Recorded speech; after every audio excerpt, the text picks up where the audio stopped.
Nursing ഡയറക്ടറിന്റെ പുതിയൊരു വീഡിയോയിലേക്ക് ഏവർക്കും സ്വാഗതം. നിരവധി കുട്ടികളും പേരൻസും ചോദിച്ച ഒരു കാര്യമാണ്, LBS വഴിയാണോ അല്ലെങ്കിൽ മാനേജ്മെന്റ് അസോസിയേഷനായ PNC-MAC AIMS-SFNC ആണോ ഏറ്റവും ആദ്യം റാങ്ക് ലിസ്റ്റ് ഇടുകയും അലോട്ട്മെന്റ് പ്രോസസ്സുമായിട്ട് മുന്നോട്ട് പോവുക എന്നുള്ളത്.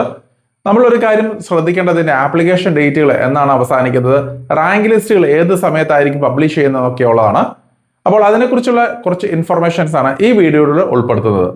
ഏറ്റവും ആദ്യം നമ്മൾക്ക് മനസ്സിലാക്കേണ്ട ഒരു കാര്യം, LBSന്റെ ആപ്ലിക്കേഷൻ ഡേറ്റ് ജൂലൈ മാസം 2-ാം തീയതിയോടുകൂടി തന്നെ അവസാനിക്കുകയാണ്. ഇതുവരെയും LBSൽ അപ്ലൈ ചെയ്യാത്ത കുട്ടികളാണെങ്കിൽ നിർബന്ധമായിട്ടും ഈ ഒരു സമയത്ത് ആപ്ലിക്കേഷൻ കൊടുക്കുവാനായിട്ട് ശ്രദ്ധിക്കുക. അതുപോലെ തന്നെ LBS അല്ലാതെ മറ്റുള്ള മാനേജ്മെന്റ് അസോസിയേഷൻ ആയിട്ടുള്ള PNC-MAC, അതുപോലെ തന്നെ ക്രിസ്ത്യൻ മാനേജ്മെന്റ് അസോസിയേഷനായ AIMS-SFNC തുടങ്ങിയവയുടെ ആപ്ലിക്കേഷൻസും ജൂലൈ മാസത്തോടുകൂടി തന്നെ കംപ്ലീറ്റ് ചെയ്യുകയാണ്. PNC-MACന്റെ ജൂലൈ മാസം 15-ാം തീയതി വരെയും AIMS-SFNCയുടെ 25-ാം തീയതി വരെയാണ് ആപ്ലിക്കേഷൻസ് നടന്നുകൊണ്ടിരിക്കുന്നത്. പക്ഷേ ഇവിടെ നമ്മൾ മനസ്സിലാക്കേണ്ട ഒരു കാര്യം, ആപ്ലിക്കേഷൻസ് എല്ലാം നൽകി അതിന്റെ വെരിഫിക്കേഷൻ പ്രോസസ്സുകളെല്ലാം കംപ്ലീറ്റ് ചെയ്ത് ടെന്റേറ്റീവ് ഷെഡ്യൂൾസ് പ്രകാരം LBS ആയാലും PNC-MAC ആയാലും ക്രിസ്ത്യൻ മാനേജ്മെന്റ് ആയാലും ഏകദേശം ഓഗസ്റ്റ് മാസം ആദ്യത്തെ ആഴ്ചയോടുകൂടി മാത്രമായിരിക്കും റാങ്ക് ലിസ്റ്റുകൾ പബ്ലിഷ് ചെയ്യുക.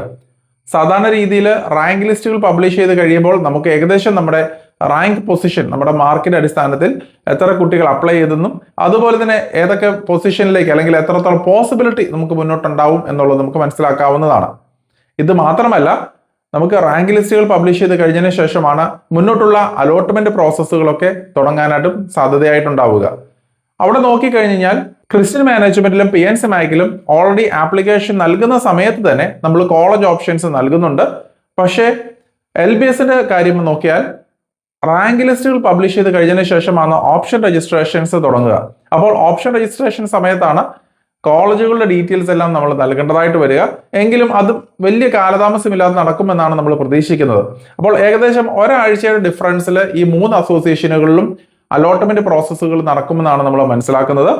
നമ്മൾ എപ്പോഴും ശ്രദ്ധിക്കേണ്ട ഒരു കാര്യം, നിങ്ങളുടെ മാർക്കിന്റെ അടിസ്ഥാനത്തിൽ, ഞാൻ എപ്പോഴും എല്ലാ വീഡിയോയിലും പറയുന്ന ഒരു കാര്യമാണ്, നമ്മുടെ മാർക്കിന്റെ അടിസ്ഥാനത്തിൽ ഉചിതമായിട്ടുള്ള കോളേജുകൾ നിങ്ങൾ സെലക്ട് ചെയ്യുക.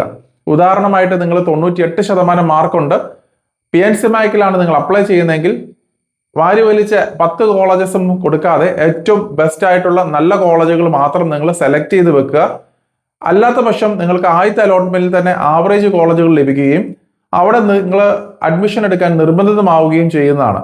അഡ്മിഷൻ എടുത്തില്ലെങ്കിൽ അറ്റ്ലീസ്റ്റ് 10,000 രൂപ നിങ്ങളുടെ അവിടെ ബ്ലോക്ക് ആയിട്ട് നൽകേണ്ടതായിട്ട് വരും. എന്നാൽ മാത്രമാണ് വരുന്ന അലോട്ട്മെന്റുകളിൽ നിങ്ങൾക്ക് പങ്കെടുക്കുവാനായിട്ട് സാധിക്കുകയുള്ളൂ. അപ്പോൾ ഈ കാര്യങ്ങളൊക്കെ നമ്മൾ ശ്രദ്ധിച്ചിട്ട് വേണം നമ്മൾ ഓരോ അലോട്ട്മെന്റ് പ്രോസസ്സുകളിൽ നമ്മൾ കൈകാര്യം ചെയ്യാനായിട്ട്. അതിനുവേണ്ടിയാണ് കേരള എക്സ്ക്ലൂസീവ് ഗൈഡൻസ് ബാച്ച് നമ്മൾ ഫംഗ്ഷൻ ചെയ്യുന്നത്. നമ്മൾ ഓരോ കാര്യങ്ങളും ഓരോ അപ്ഡേറ്റുകളും ഇതിനകത്തുകൂടി നമ്മൾ നൽകുന്നുണ്ട്. ഓരോ ഘട്ടത്തിലും എന്തൊക്കെ ഡിസിഷൻസ് ആണ് നമ്മൾ എടുക്കേണ്ടത്, അപ്പോൾ ഏതൊക്കെ ടൈപ്പ് ഓഫ് കോളേജസ് ആണ് നമ്മൾ നൽകേണ്ടതായിട്ട് വരിക, ഇതെല്ലാം നമ്മൾ വ്യക്തമായിട്ട് പല ഡിസ്കഷൻ സെഷനിൽ കൂടെയും ഒക്കെയാണ് നമ്മൾ ഈ ഒരു ഗൈഡൻസ് ബാച്ചിൽ മെമ്പേഴ്സിന് നൽകുന്നത്. അതുകൊണ്ട് തന്നെ നിങ്ങൾ കേരളത്തിൽ ഫോക്കസ് ചെയ്യുന്ന കുട്ടികൾക്കാണെങ്കിൽ തീർച്ചയായിട്ടും മാർക്ക് ഉള്ളതായിക്കോട്ടെ മാർക്ക് കുറവുള്ള കുട്ടികളായിക്കോട്ടെ നിങ്ങൾക്ക് ഉപകരിക്കുന്ന ഒരു ഗൈഡൻസ് പ്ലാറ്റ്ഫോം ആയിരിക്കും കേരള ഗൈഡൻസിന്റെ എക്സ്ക്ലൂസീവ് ബാച്ച്.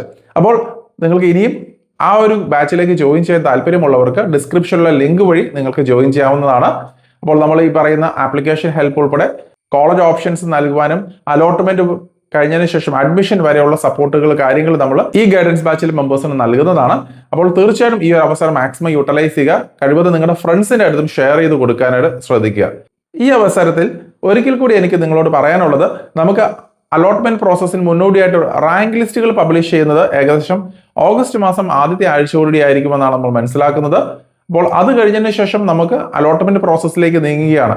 നമുക്കറിയാം, കേരളത്തിൽ എല്ലാ വർഷവും വളരെ സാവധാനത്തിൽ അല്ലെങ്കിൽ വളരെ ലേറ്റ് ആയിട്ടാണ്, ഡിലേ സംഭവിച്ചാണ് അലോട്ട്മെന്റ് പ്രോസസ്സുകളൊക്കെ പൂർത്തിയാക്കുന്നത്.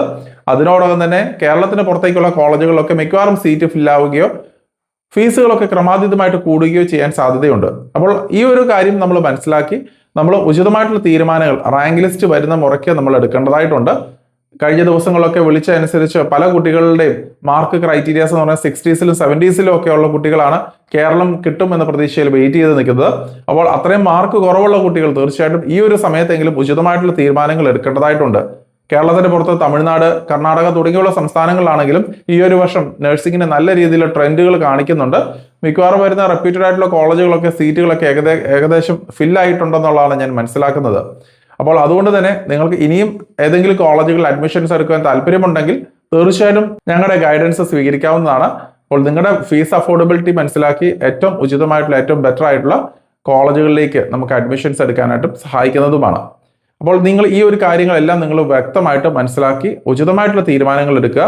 അഥവാ നിങ്ങൾക്ക് ബോർഡർ ലൈനിലുള്ള മാർക്കുകൾ, ബോർഡർ ലൈൻ എന്ന് പറയുമ്പോൾ ഏകദേശം 88-90% ആ റേഞ്ചിലുള്ള കുട്ടികളാണ്. അപ്പോൾ അതിലും താഴോട്ടുള്ള കുട്ടികൾക്ക് തീർച്ചയായിട്ടും പ്രത്യേകിച്ച് 85% താഴോട്ടുള്ള കുട്ടികൾക്ക് ഇപ്പോൾ തന്നെ നിങ്ങൾക്ക് ഡിസിഷൻസ് എടുക്കാവുന്നതാണ്. അതേസമയം 88-89% ആ റേഞ്ചിലൊക്കെയുള്ള കുട്ടികളെ സംബന്ധിച്ചെന്ന് പറയുമ്പോൾ ഒരു പക്ഷേങ്കിൽ റാങ്ക് ലിസ്റ്റുകൾ വരെ വെയിറ്റ് ചെയ്ത് അതിന്റെ സാഹചര്യങ്ങളും കൂടെ മനസ്സിലാക്കി നിങ്ങൾക്ക് ഉചിതമായിട്ടുള്ള തീരുമാനങ്ങൾ എടുക്കാവുന്നതാണ്. നിങ്ങളുടെ ഫ്രണ്ട്സിനും റിലേറ്റീവ്സിനും ഈ ഒരു ചാനൽ മാക്സിമം ഷെയർ ചെയ്യുക. അപ്പോൾ നഴ്സിംഗുമായിട്ട് ബന്ധപ്പെട്ട നിരവധിയായിട്ടുള്ള അപ്ഡേറ്റുകൾ, നഴ്സിംഗ് മാത്രമല്ല നഴ്സിംഗ്, പാരാമെഡിക്കൽ തുടങ്ങിയുള്ള സ്ട്രീമുകളിലേക്ക് അഡ്മിഷൻസ് എടുക്കാൻ താല്പര്യമുള്ള കുട്ടികൾക്ക് നിരവധിയായിട്ടുള്ള അപ്ഡേറ്റുകൾ ഈ ഒരു ചാനലിൽ കൂടെ ലഭിക്കുന്നതുമായിരിക്കും. അപ്പോൾ മറ്റൊരു അപ്ഡേറ്റുമായി ഉടൻ തന്നെ കാണാം. നന്ദി.